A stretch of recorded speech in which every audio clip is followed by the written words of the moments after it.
I'm Eric from Longbox Review.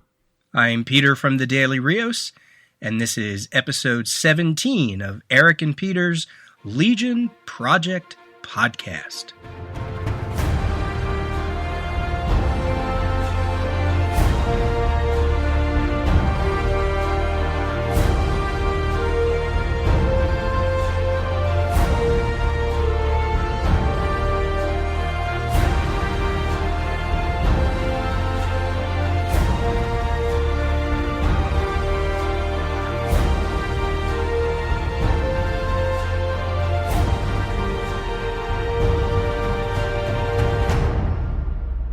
Hey everybody, and welcome back to the Legion Project Podcast, a podcast about the Legion of Superheroes Baxter run. I almost forgot my name. My name is Peter, and this is... This is Eric. How you doing, Peter? See, this is what happens when we don't do this for a while. I know. We're off to a great start. Yeah. Ay. We get that. What do you call the jitters in theater lingo? Is there a term for that? Oh, like the cold sweats? Yeah. I don't know. Yeah. There's I know there's a sports term for that too, but I can't remember what it is. So yeah. we'll shake our sea legs out, or I'm mixing metaphors now. Anyway, let's move on. I've only been podcasting for almost 15 years. You know, you think I'd... right? Anyway, so yeah, welcome back. Welcome back to the Legion Project Podcast. If you're listening to this episode shortly after episode 16's release, just know that we are recording this episode before we released that one. So if anybody left feedback for that particular episode, we don't have it. Some of the news that we may talk about in this episode, like we talked about in last episode, might feel maybe a little old if you already know what's going on. Yeah, but what's important is that they're getting our perspective on it. That's regardless true. of when it's released. That is true. It's there for posterity, and I'm looking forward to talking about some of that current Legion news. I have some things to say. So good. I'm always happy to hear what you have to say about this stuff, Peter. Yeah. But, we're here to talk about issue number 17, hence the episode 17. I really don't have a lot to say ahead of the game. There's no preamble. We're going to save the news to the end like we did last episode. I think, what do you think? We think we can just jump right in? Yeah, I feel the same way. Yeah. Let's get it over with. Oh, ooh, ouch. Ooh, ouch. Yeah, that's not a good precursor to this. Okay, well... All right, issue number 17, synopsis here. A New Beginning is the title, or as a couple letter writers put it, quote, a reaffirmation of what has gone before, or, quote, yet another chapter. Oof. Yeah, right? Even the letter writers were, I think, feeling the same way that we were about this issue, but I'm jumping ahead. This issue was done by Paul Levitz, who is the writer. Greg LaRocque and Larry Malstead are the artists. John Castana continues to be our letterer, as well as Carl Gafford as our colorist and Karen Berger as the editor, with a interesting cover, I put that in quotes, by LaRocque and Malstead. So what happened this issue? Well, the 11th richest man in the galaxy, Leland Macaulay IV, has a huge case of corporate envy, and we get a reminder in the form of a flashback of the special relationship between his rival R.J. Brande and the Legion. Coincidentally, Dreamgirl awakens to declare R.J. Brande is going to be killed and it's all our fault. She gathers some Legionnaires to visit and warn Brande. Meanwhile, Brainiac 5 is in his lab with Invisible Kid, trying to get to the bottom of Invisible Kid's new reactionary teleportation power. Then Sensor Girl walks by, providing a clue to that mystery that only perpetuates her mystery.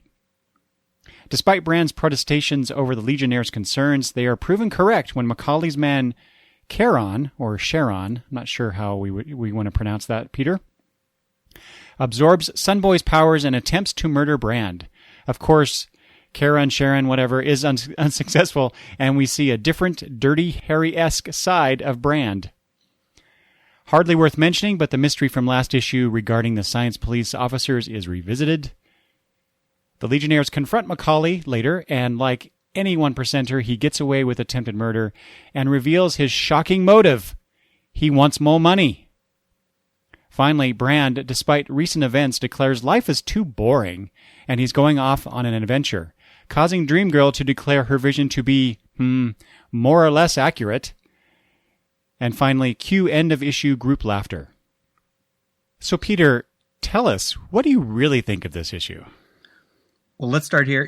If we're thinking that Leland Macaulay's right-hand assassin is named after the Greek god, then it would be pronounced Charon. Okay, that's what I was thinking. But if it's a moon of Pluto, it's Charon. See, that's where I was getting all confused about which version we're going with. So, yeah, I tend to think it's probably going after the well, I don't know. I was going to say more the Greek god only because of, the ferryman that takes you over to Hades to death. Kind of speaks to the whole assassin thing. Yeah, well, that and just superhero comics in general tend to pull a lot from mythology, so that makes a lot of sense. Right. So, what did I think of this issue? It doesn't live up to the hype on the cover, unfortunately. I think it's a step backwards artistically, and also sequentially. The marriage of words and pictures, the art helping to tell the story inspiring the art, all of that kind of, I don't know, felt it was a little bit of a step back. Not a step back from the Lytle issue, but even a step back from the previous Greg LaRocque drawn issue. As we talked about a little bit before we started recording, I feel like I could talk more about the issue rather than what's in the issue. Mm-hmm. And in a good way. Like, I feel like there's a lot of background stuff about this issue that I find more interesting than the issue itself. It does wrap up one plot line. It continues a second and a third, and then there's kind of like a fourth plot line that I just don't even care about anymore. And I'm sure we'll dig into all of that. So that was my initial. Those are my initial thoughts. What about you? Well, pretty much the same. I felt the same way in terms of the actual story. Yeah, it's funny you mentioned the cover and the promise of the cover, because boy, that I had thoughts about that. And I actually had this in my notes, but I took it out because I thought maybe I was just being a little too critical. But I also felt the same way about the art in general in this issue. And I wonder, because I can't remember, I was going to look this up, and I'm being a bad podcast host here, but the previous LaRocque drawn issue, did Malstead do the inks for him? Yeah. Do you remember? Mm-hmm. Okay, so that blows my theory out of the water that maybe I was thinking this was the first time that they had worked together, and maybe there was some sort of they're still feeling each other out type of thing. But no, okay. So yeah, it makes me wonder what the heck happened with this issue. Behind the scenes. The only thing I could maybe put towards the art, unless I'm reading too much into it, in this issue, LaRocque and Malstead are both listed as artists. Mm-hmm. I noticed that too. But if you go back to Legion of Superheroes issue number 15, and I'm assuming that 15 is when we looked at and discussed Greg LaRocque's audition to come onto the title and all of his background. I think we did it in like the past 2 episodes. One of them was kind of like a tryout issue where they just gave him a script and said, here, figure it out. I'm assuming that's issue 15. I don't know. Maybe it was this issue. But in 15, they're listed as Greg LaRocque, penciler, Larry Malstead, inker, which is kind of rare for the credit box because it usually always combines the two as artists, even when it was like Steve Lytle.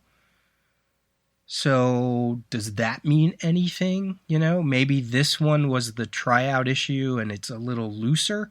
So that's why Malstead comes in as kind of like almost like an embellisher. Or was it that other one where it really was straight pencils with Greg, straight inks with Larry Malstead, and that's why it looks the way it does. So that's why I prefer 15's art in a lot of different ways than this issue. So I don't know. Maybe it has something to do with that. Do you want to talk about the cover now, since we're just talking about that? Yeah, let's do that. Let's jump to the cover. We have since you started with that, the promise of the cover here. Yeah.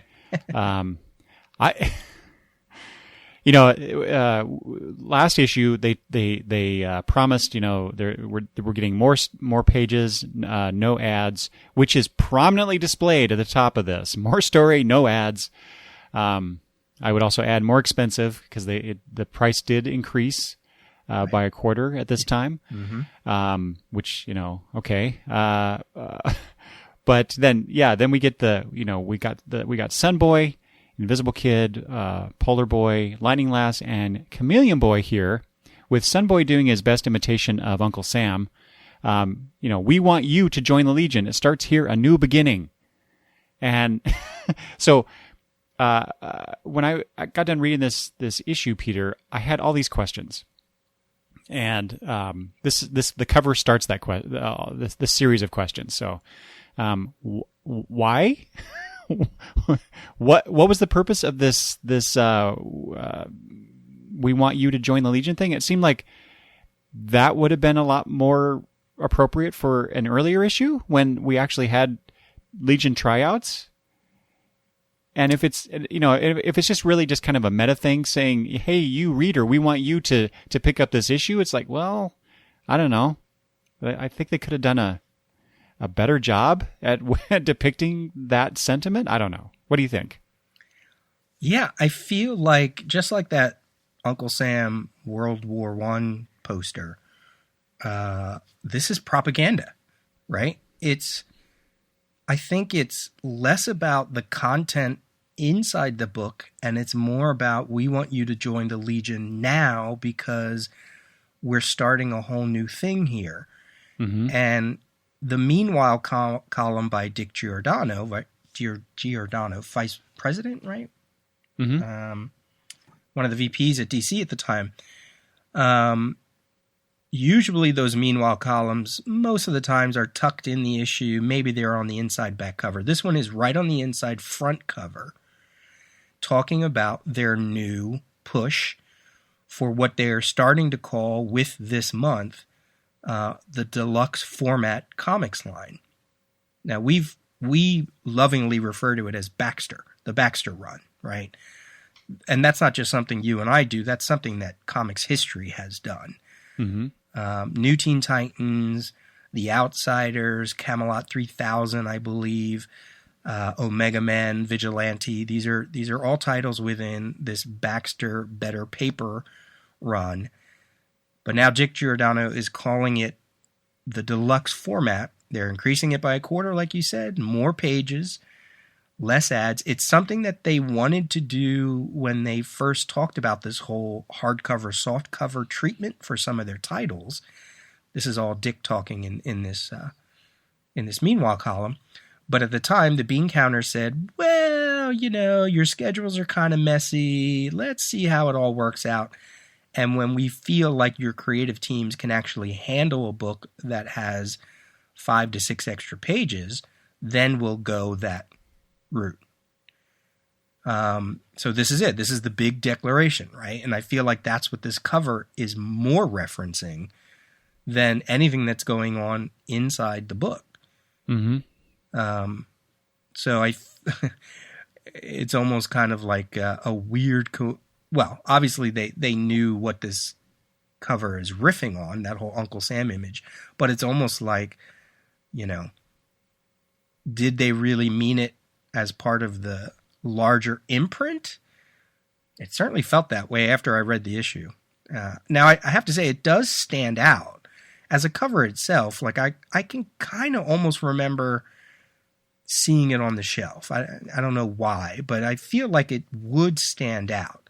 It doesn't mean I prefer it over the Tales cover, but so I think it does work. And if my recollection of reading this issue back then is right, I think I was maybe more enamored with like the Legion fact files in the back and the promise of what this issue was. And now I read it and I realize, oh, it's not that great of an issue. It's not horrible, but it's not great. Yeah. So I feel like the cover is not necessarily a bait and switch, but I feel like it's probably talking more about the publishing aspect than it is the story. Yes. Yeah. And from that perspective, I can appreciate that, I guess. But then, when you announce it starts here, a new beginning, and that is the name of the issue, and what we get is, in a sense, a new beginning. That's I have a problem with where things don't connect like that. As a cover itself, like the design of it, while I do think it's effective, there's something to say about maybe if people recognize what it's a riff of. It's also nice to see Sunboy on a cover front and center. He's been on a few other covers, but not as prominently as this. So if you're a fan of Sunboy, hey, look, there's Sunboy. But why Sunboy?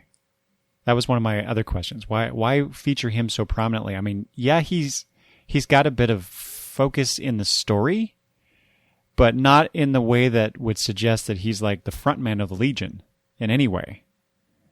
So was this a favorite of LaRoque's, or it just begs a lot of questions for me. Yeah, I mean, the first story he drew had that Sunboy Dr. Regulus battle, so who knows? Maybe or you could let me get a little heady with it. Maybe the team as a whole, if they are recruiting, who do you put front and center but the pretty boy? Oh, that's true. And then if you really want to extrapolate up to like the 5 years later Legion, where Sunboy's role was almost exactly this, right? Like total propaganda, fake news. He was the liaison, right? Or whatever it was, like he was in the 5 years later. So I could see that as kind of like, yeah, you put the hot guy on there, right? Literally, you put the hot guy. Okay. I totally buy that. So then what about the other four? You use Chameleon Boy because you show diversity. Right. Polar Boy because he's new. Yeah. Lightning Lass because she's like the firebrand now. She's like wants to be part of everything. She's like in the Legion now, right? And Invisible Kid because he hasn't done anything. So just keep featuring him, and maybe at some point we'll get a good story out of the character. Yeah, right. I mean, and I say that lovingly because I actually do like Jacques. He's always been one of my favorite characters of the Legion. Do you have any thoughts about this issue, the cover? Beyond that, no, not really. Not that we've already discussed here. I accept your premise on the construction of this particular cover. So.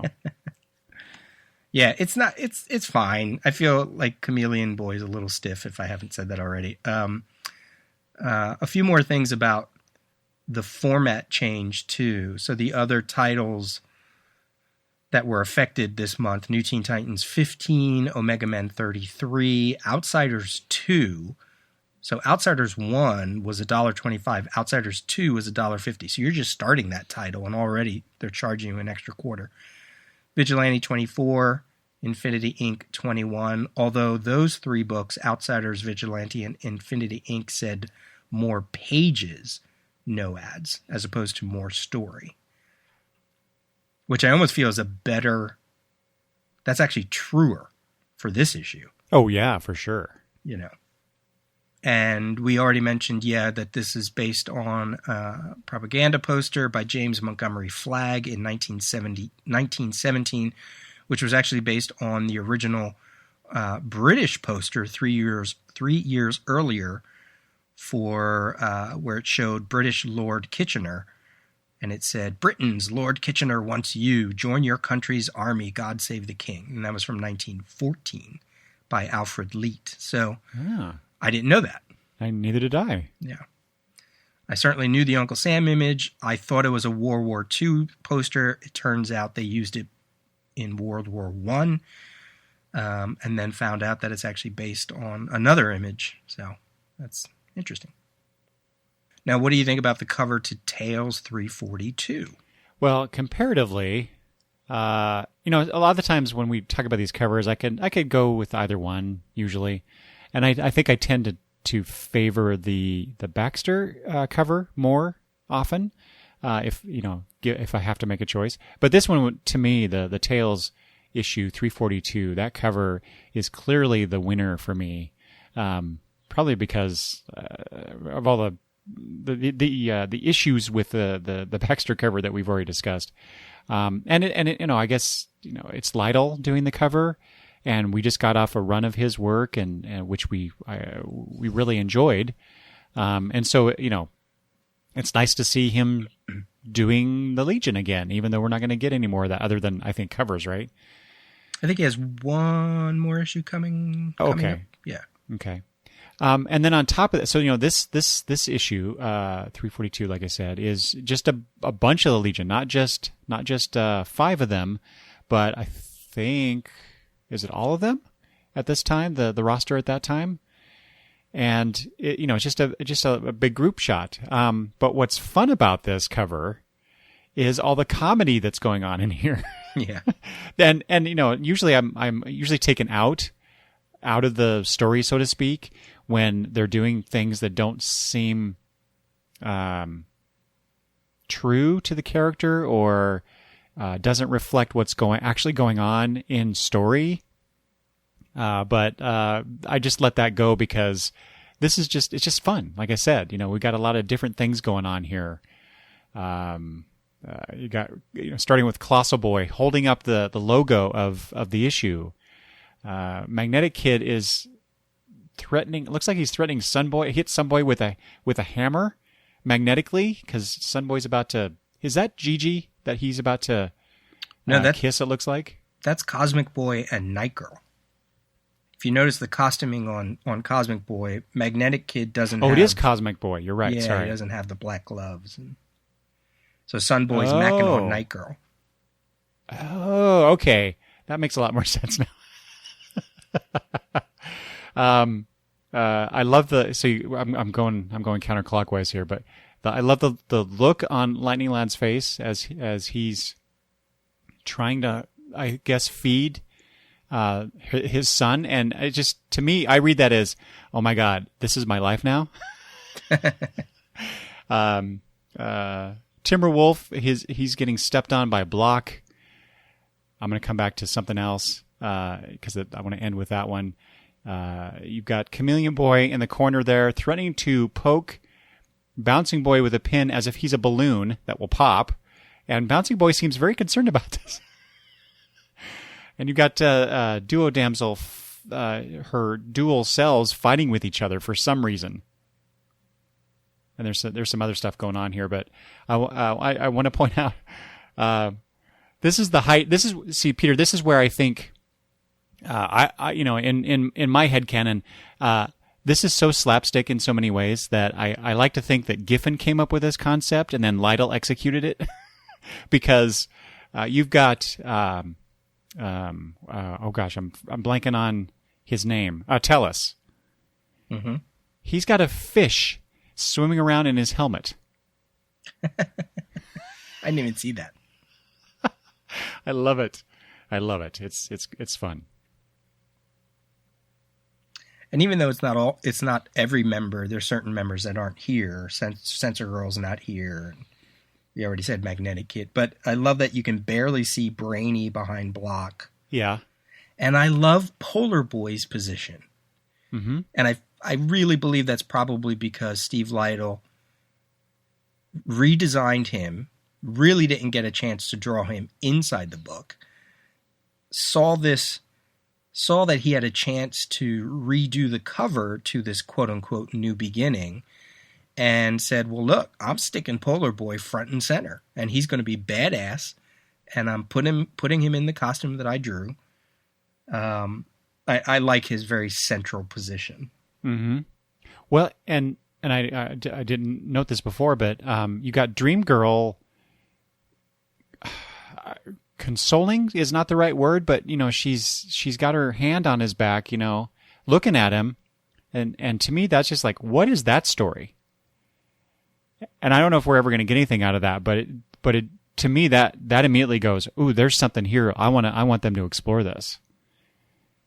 I wonder if that has something to do with a comment about her inside the book that we'll get to. Okay. Especially if you think about this cover was drawn a year later. Mm-hmm. That Steve Lytle would have had information about what's going to happen with certain characters. So maybe it has something to do with that. Yeah, that's kind of what I was hoping for. But yeah, I'll be looking for that, I guess. Yeah. The other thing that this cover made me think about in relation to some of the news, the current news that's going on, one of the things that was put out there, Brian Michael Bendis, who is going to be writing the new Legion book with Ryan Soka's artist, he was on Late Night with Seth Meyers. As we're recording this, I think it was in the past 2 weeks or so, or past week. And I didn't watch it, but one of the things that one of the producers released on Twitter was an image that Bendis brought to the studio, a group shot of the Legion, of the current Legion, or I should say this new Legion that we're going to be introduced to. And I know there were some people who were a little bit critical about the tone of that group shot. You got to see that group shot, right? Yep, looking at it right now. Yeah. It's very jovial. There's a lot of camaraderie. There's a lot of people leaning on each other, laughing, poking fun at each other. And you go back to 1985, decades earlier, or 1986 when this Tales cover was released. But you could even go to like Legion of Superheroes issue 300, the group shot on that cover. Mm-hmm. That also had some comedic elements. And I sort of want to go, no, at least that part of the Legion, they're getting super right. That whenever they do these sort of group shots that exist outside of continuity, that exist outside of anything but just being a group shot, a lot of times they are very silly with each other.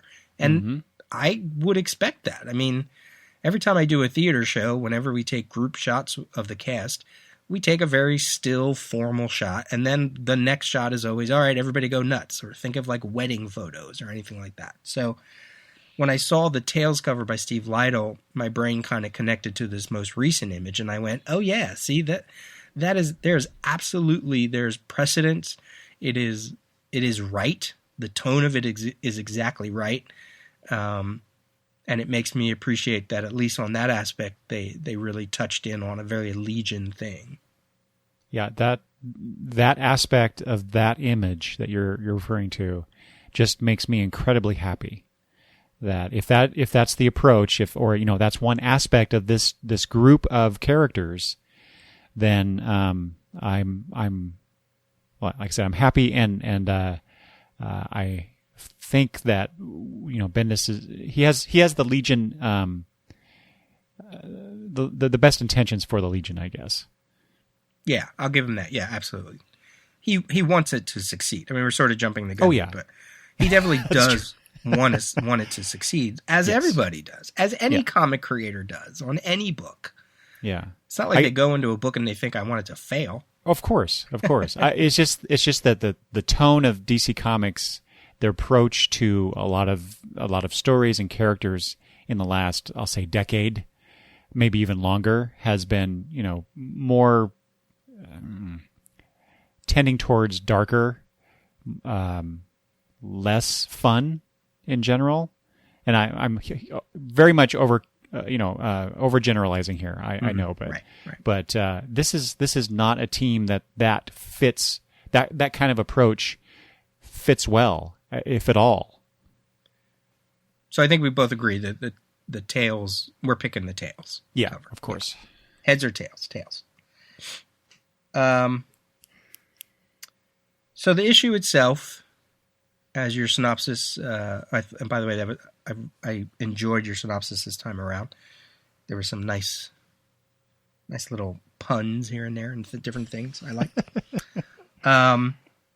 We have this main story of Leland McCauley and his one-sided vendetta against R.J. Brande.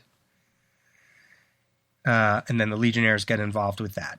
We have side stories, one of them being a continuation of last issue with these renegade science police who, for some reason or another, are doing bad or did bad, but yet have no memory of it. And then we have this other story or a little subplot about Invisible Kid's powers with Brainy. And I think that's it, right? We have three sort of, one main story, two little side stories. Let's talk about the big story and go from there. So yeah, when you were talking about McCauley there for a second, I was trying to remember when did he first appear in this run of comics? Because he did have a previous appearance in Legion books, or sorry, a Legion book, I should say. But he was issue 13 according to Comic Book DB. And so this is his second appearance. And for some reason, when I was reading this issue, I was thinking, no, and I saw this stat here. I thought, no, we've seen him in other interludes, haven't we? So I kind of question this information here, but I also haven't checked. Yeah, I don't think it was much. I think it was it was a Lido issue that kind of started this whole thing. What we've been seeing is R.J. Brande talking to Proteans.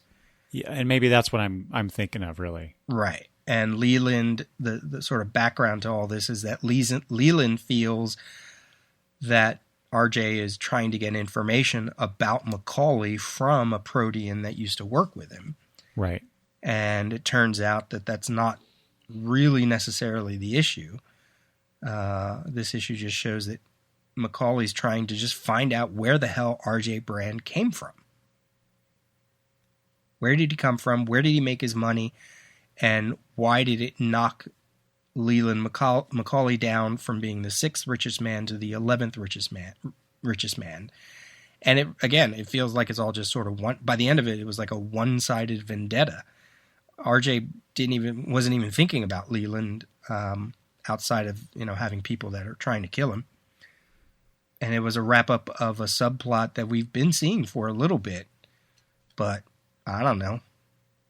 I was left underwhelmed. Yes. Yeah, I mean, we get his first appearance, and he's menacing. Same in this issue. He seems very angry, very vindictive, but he can't move against Brande because of his association with the Legion, apparently. But he has, I'm gonna jump ahead, but he's got an inside man. And that I'll have comments about that later, but I don't know. Just the whole thing is just so surface. Yeah. And even like I said in the synopsis, the reveal that why is he doing this? Because he wants more money. He wants to be richer, and he's willing to kill over it. I don't know. Maybe I've just seen that kind of plot involving R.J. Brande so many times over the years, or at least the retelling of the origin of the Legion so many times. It's like, okay, here we go again. And just the whole idea of rich people wanting to get richer by knocking off the guy above them. It's just,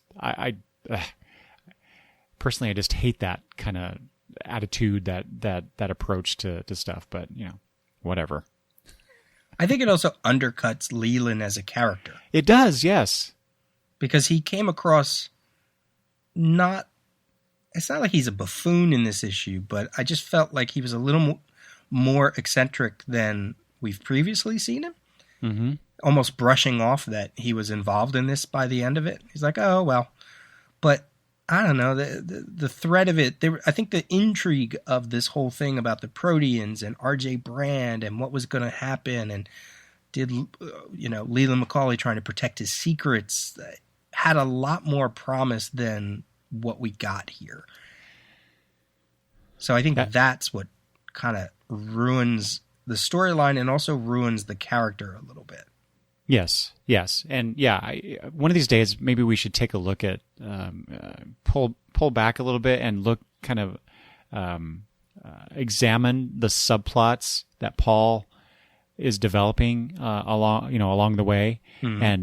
and compare them and contrast them, because this is definitely not one of his better ones. And it makes me wonder why, if you're going to introduce this intrigue, several issues before this, and then wrap it up in this way. I mean, obviously McCauley could still be a threat.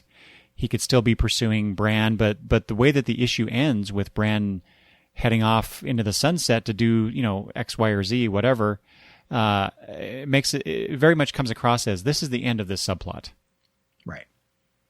Look, then what was the point? I applaud him for actually wrapping up a subplot. Okay. So he's probably got, one check in the win column more than Claremont does by this point in X-Men books. But it's not satisfying. Oh, no, definitely not at all. No, the promise was much greater. And look, these are strengths. These writers, the strengths of a lot of these writers who write these ensemble books, and the Legion title right now is a solo title. There is no secondary title to spread out these characters. So I get it. It's hard. You look at your subplots. Maybe you look at the movement of your title as a whole, and at this point, issue number 17, as opposed to all of the other subplots that featured R.J. Brand or the Proteans. I mean, we're going back probably to like issue number 8, issue number 9, who knows if it was even earlier than that. Maybe by this point he's like, damn it, we're taking this book into a whole new other direction. I don't have time to do what I wanted to do, so I'll just wrap it up like this. Yeah, that was kind of my thinking as well. We're going off in this new direction, more story, coming up next issue. So let's maybe tie up some of these loose ends that maybe aren't going to work as well as he anticipated before. Yeah. So I can appreciate that. It's just, narratively, it's not a satisfying end to this particular plot. Not at all. I did want to, since we are talking about McCauley, if you don't mind, Peter, I have Mm-hmm. just a little bit of background information, and really I want to share this because it's very interesting in a continuity way, but it also ties to Paul Levitz and his love of all these subplots. So Leland McCauley IV, his father, Macaulay III, first appeared in Adventure Comics 374. This was in 1968. And then Macaulay's son, the one that we're reading about in issue 17 here, first appeared in 1976 with Superboy and the Legion of Superheroes number 214. And then his his next appearance would be in issue 13, like I mentioned earlier. So we had this huge gap, almost 10 years between his first and second appearance here. But curiously and interestingly, Macaulay IV appeared in issue 214 as a spoiled pre-teenager character. And yet here he is with the same characters, the same Legion characters that he's encountering, some of them anyway, encountering them, and he appears to be much older – than, well, maybe not much older than them, but definitely older than them. So that was a weird continuity glitch, I'll say. But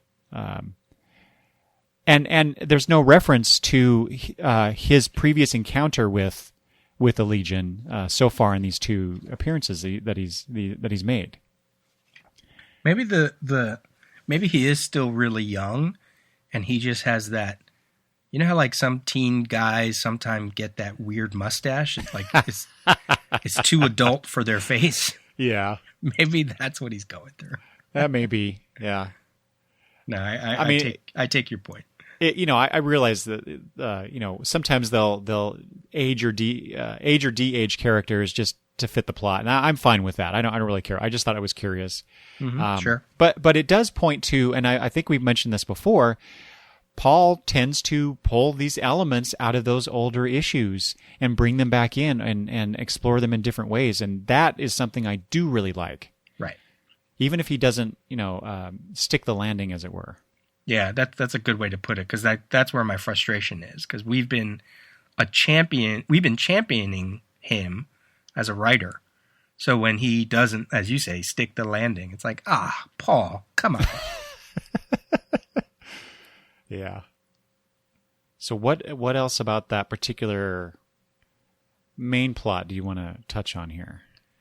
I just have little things here and there, one or two bigger things to address. Little things like, I do like Charon's character. There's some interesting things about, like, just visually and some of the things he says. Yeah. I love that all three of the henchmen are very formal when they're in Leland's presence. They're all in tuxes or variations of a tux. And that's a continuation of something we saw earlier. Mm-hmm. There's just something that's kind of funny. But this whole thing where they're all trying to convince him, look, we get it that R.J. Brande is a ghost, but you are never going to find information about it. Like there's not only are you never going to find information about him, he is not doing anything against all of your operations. They're almost trying to convince Leland that this is a fool's errand, a fool's chase. And Charon and then he said to him, like, look, Prody wasn't, even though he wasn't a traitor. You probably should have killed him if you felt that way, but there's nothing going on. So that was kind of interesting. That does speak to Leland's character of maybe just being insecure or paranoid. So I did kind of like that. What I didn't like was that then Charon was a total punk, and he was just, the Legion just wiped him out, as they should. I mean, they're experienced. This guy had nothing going for him. He said, I was hoping that the Legionnaires would show up so that I could use your powers and then kill R.J. Brande. Meanwhile, I was like, you probably should have just killed R.J. Brande before they even got there. That was my thought as well. I was like, what are you waiting for, dude? Yeah. So that was bad. That was bad on his part. That was bad on Levis's part. Yeah. And he totally gets wiped. I mean, whenever Starboy's in the room, and you're only one guy, you're not going to win. Yeah. A larger kind of takeaway from all of this has to do with Dream Girl on page 6. So she has this dream. She totally discounts all the Legionnaire members that are in the room with her. And she's like, I got to find, where's Element Lad, right? Like, she's going right to the top. And Sunboy has that comment about her fondness for power. And it's a little weird. It's a little bit expositionary. Like, he's commenting on her behavior to Starboy. You would think Starboy would know her. It might be more for the reader's reference more than anything. But there has been several times that we've pointed out this whole Dream Girl kind of being, she's not a deputy leader. She's no longer a leader, but she's always been on like the fringe of, and poking fun at Element Lad and kind of teasing him a little bit. And then when something very serious happens in this issue, she goes right for him. And I liked what Sunboy had to say. Not that it's necessarily an answer to her behavior, but maybe it doesn't have to be, because it's just maybe part of her personality. Mm-hmm. Just a little quirk about her personality that she needs to be part of whatever the leadership is. So if she's not leader, she has. I don't know. I don't know if it's chain of command. I don't know if it's maybe a little bit of vanity on her part, that because she was leader, she only wants to talk to another leader. But I like that comment that some boy said. Well, I do. What you just said, that puts it in a very good way. You know, the Dreamgirl has always been. Well, I shouldn't say always. As much as I've read of Dreamgirl, she has been presented as a bit vain. In fact, we even get a very vanity heavy panel later in the issue with her doing her nails during this situation with Karen. And so to me, that vanity does lead to this idea of her wanting to be a part of the leadership or interacting with the leadership as opposed to her peers. So I actually, while I don't like that behavior generally speaking, I do appreciate it in her character, because it does give her something to do besides being Starboy's boyfriend and being the person whose powers is she sleeps and and gets visions. So I like how Paul has been developing. We've mentioned this before, I think, developing certain aspects of these characters that we've been reading in some cases. Some of us have been reading these characters for years before this, and we're just getting this new examination, or these elements coming out of their character, or being introduced into them in some cases. So I do appreciate that. I'll have to go back and check, but I think you said Starboy's boyfriend. And did I? Sorry. I think. It's like, oh, what do you know, Eric? Yeah, the whole thing about her vanity on page 20 is great, too, where they're attacking Leland's campus, and she's like, oh, so messy. Oh, don't singe my hair. I know this mansion is full of defenses, but there's no reason to get ourselves hurt, is there really? Like, she's not afraid to get into the action. We see her jump into the action when Charon attacks RJ earlier. But in this case, she's sort of she's kind of playing leader of this little group. You know, like, I don't know if they ever do that where they sort of assign a mission leader. I think they do sometimes. So she's sort of coming in the rear and like kind of just saying, okay, I'll let them handle all this. So that part of her character, that nature, is still there. Well, and to me, again, going back to the characterization of her, is the kind of surface level comments that she's making about things being messy and her hair.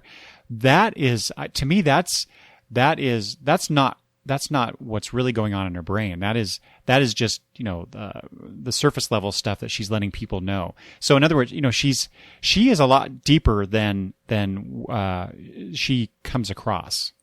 And that's what I was getting at, I think, earlier. She is not the ditzy, beautiful dream girl. She's not just that. There's a lot more there. And I think with her being leader before this, we started getting more of that. And for whatever reason, Paul is continuing to examine that aspect, or those aspects of her in these situations like this. So again, I really enjoy this examination of this character, and call me on this if you disagree or think I'm just going too far, Peter, because I think I might be reading too much into it, just because I like that aspect, that idea. No, I mean, we've been talking about her for a couple issues here and there, where where was that one issue where she was kissing the babies and kissing the boys and walks off, and everybody's like, what the? And I feel like this is all intentional. She enjoys being disruptive in her way. And and that goes back to the Tales cover where I was talking about her consoling Polar Boy or whatever she's doing there, right? There is a lot more to this character than what we see on the surface. Yeah. No, I'm a fan of Dream Girl. I really am, and I it's fun to watch her little bits here and there. as this series goes on. So I'll keep, she's got some more story coming. So good. Yeah. Now, what do you make of the RJ Brand thing at the end of him going, "Hey, you know what? His leaving? Yeah, this whole attack on me. I've kind of, you know what? I gotta go. I'm gonna go. See ya." What do you think of that? I was more interested in the personality that we got before that scene, where he basically attacks Charon, and we get a bit of over the top comedy with Charon feeling threatened by this old man that he was just trying to kill, and looking to the Legion to help him in this situation. But back to your question, I feel like we've encountered this before. Am I wrong? Am I overthinking something that maybe we actually didn't get in page on the page? I mean, we got that one scene in 14 when they were picking the new recruits, where Brand and the founders were at a lunch, and they're telling him their idea, and he's like, "All right, well, who are you going to get to replace?" And he's like, "Well, okay," and they cheer each other and blah blah blah blah blah. So I don't know if that's what you're referencing. I don't know. Just generally, I feel like I've seen this kind of response from Brand before. It's like, well, I'm done here for now. I'm going to go do this thing. But it does. This is where I think the issue really ties into this whole idea of a new beginning, right? Because we have the person who helped found the Legion, the Legion financier, the old wise man of the group, just like the founders themselves, has departed. So with Lightning Lad, Saturn Girl, and Cosmic Boy done with active duty, more or less. And now Brand, who supports them in more ways than just financial, he's gone now. That is paving the way or opening the door for something new to come along, or something to come into this to fill that vacuum. So from a storytelling standpoint, that makes a lot of sense to me. That this is the end of an era, and now we're going to get something new. Right. The letter column about this issue in a future issue, Paul Levitz wrote and responded to someone and said, "Well, by this point, the United Planets are also helping to subsidize the Legion. So it's not like RJ Brand is the only one, and I guess maybe that's why they're always working with the Science Police all the time and always being called on missions, etc. But there is the little thing that we haven't seen for a while, this whole new president and what that's going to mean for the Legion. That was something that even RJ Brand said. And I think also Colossal Boy's mom, they were like, "Oh, what's going to happen to the Legion with this new administration, this new, president of Earth?" So maybe this is a way to kind of steer certain things towards that, but I don't know, and I don't remember.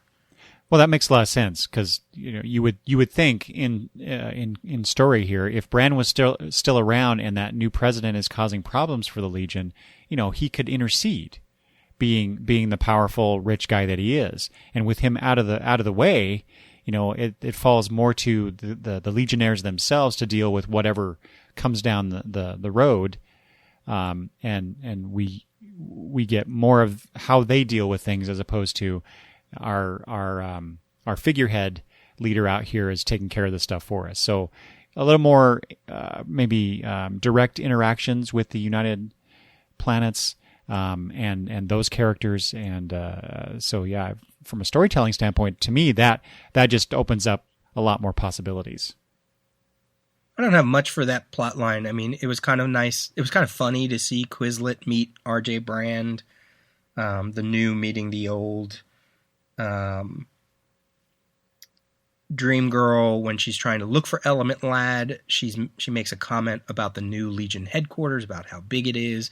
That's been something that has kind of been underplayed. Sometimes it's just for jokes. Sometimes I always feel like, okay, what is Levitt's trying to say about this building? Is it the same thing he was saying about the team whenever it gets too big or too small? Like, maybe it's just people referencing the scope of what it is to be a Legionnaire, what it means to have a Legionnaire team, what it means to have this giant building that they all just accepted, that popped up out of nowhere, basically, when the old one got destroyed. So it's very small, very subtle. I'm fairly certain it's not going to mean anything, but Levitz likes to throw it in there every now and then. Well, it does kind of expand the world, I guess, because we don't get a lot of, I don't know, kind of like the mundane aspects of their existence. And to me, that's kind of touching on that. And I appreciate that because it makes it feel like more of a real world to me. Yeah. That like you said, Brainy kind of threw them through this new headquarters at them, and they just have to live with it. Right. and she's obviously complaining about that. And if we're treating this issue as a new beginning, a new starting point, I assume maybe they might have gotten some new readers. That's probably a way just to throw some exposition to them as well.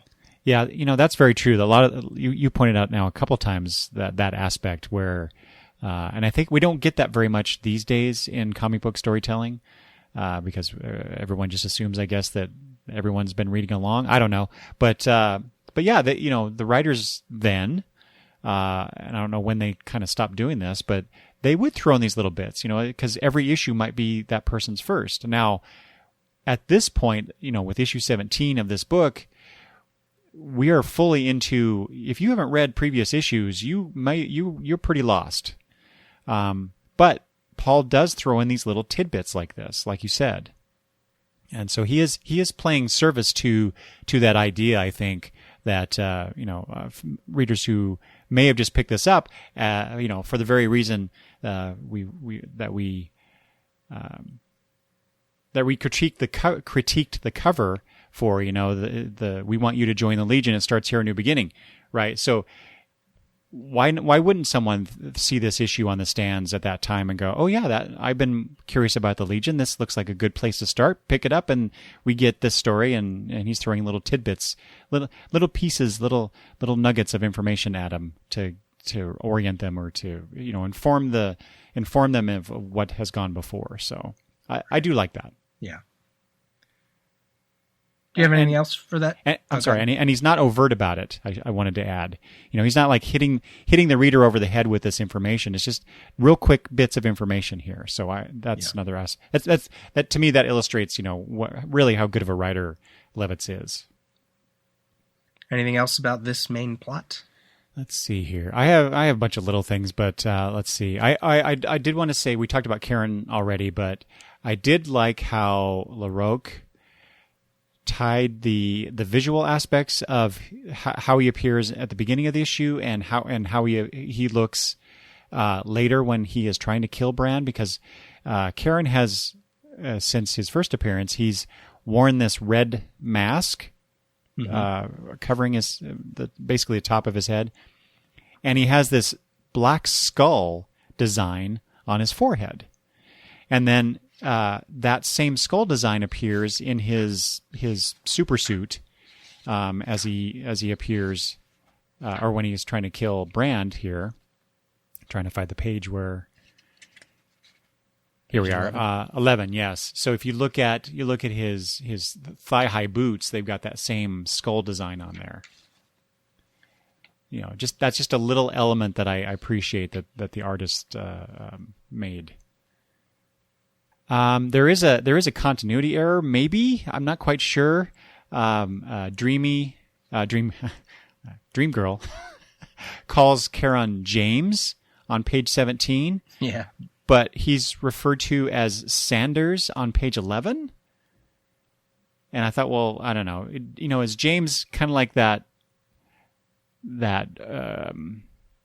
default this is my manservant, butler, whatever thing that you would call someone if you're referring to that type of job, and she's just using it in that way, or I don't know, is it an actual oops on Levison's part? I think it's an oops because I went back to that all that dialogue and nobody says James. So Yeah. unless it's referencing something outside of this issue, but I doubt that. Yeah.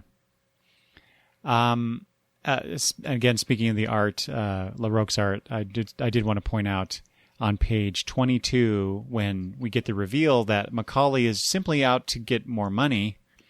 He says, "Why? For the money, child, of course, isn't it obvious?" And the way that LaRocque is drawing his face with that kind of gleeful, childlike smile, and then his eyes, that just looks, that's a crazy look to me. And considering the reason that he states he's doing all this, that makes a lot of sense. That depiction of his face just ties that all together for me. And I thought LaRocque did a good job at that. Well, we have a few other little subplots here that aren't getting wrapped up in this issue. They'll get wrapped up in later issues. But the one thing I wanted to say about all three of the plots, which I really like, is we've moved away from using the new Legionnaires 5, as you called them, as a separate entity, right? In the past couple issues, they've been on their own adventure, just the 5 of them. They're always hanging out.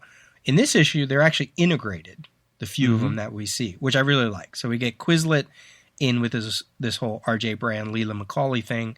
We get Censor Girl just kind of stepping into the Brainiac 5 Invisible Kid storyline. And then you get Tellus, who is on a mission with Chameleon Boy and Element Lad, everything to do with the Science Police, the renegade Science Police who have this sort of just blank mind thing. And that's cool. I feel that's a better use for them. They're not just being shunted off. It integrates them into the team, into the stories, and I'm hoping we get to see more of that. Mm-hmm. Yeah, I was actually kind of surprised in previous issues where they did, Levitz and company kept them together like that. I mean, it's one thing to introduce them as a group, as a unified group, so to speak, but then not have them be more integrated with the rest of the team to see how they interact with everybody else. I guess I kind of expected that a little bit earlier, but it's only been a few issues too. So right. I'm looking back in hindsight here, and thinking, well, why didn't you do this? And we're getting this finally, as you said. So I am looking forward to more of this, especially as the mystery of Censor Girl picks up. Yeah, and I feel like it really does with this issue, because in the previous issue, it was really just about the other 5 new members, or the other 4 new members, and really, like you said, we barely got any screen time with her. So when she was using her powers last issue, of course her teammates were like, "Oh, you can do what? What? Oh, you can do that." So now here she is, just kind of like walking the halls and interrupting Brainy's diagnosis of Invisible Kid, and she's like, "Oh, hey, well, why don't you, if you're trying to figure out what's going on with his powers, check out this random element in his," what did she say? Pheromones, his glands, his armpits, whatever. I don't know. And Brainy's like, what? So it's a tease. It's a total small tease, and it it obviously speaks to how could she know? Microscopic vision. It's Supergirl. Mm-hmm. And now the little mystery, the little seed of the mystery, is going beyond the 5, and now it's going into Brainy, who is the worst one to get this kind of mystery in his head because he's so damn obsessive. But eventually, I assume it's going to continue that way. For the whole mystery of Censor Girl thing was a really fun part of this book, and it's kind of fun to see it just drop in every now and then. Mm-hmm, mm-hmm. Yeah, your mention of Brainiac 5's obsessive qualities,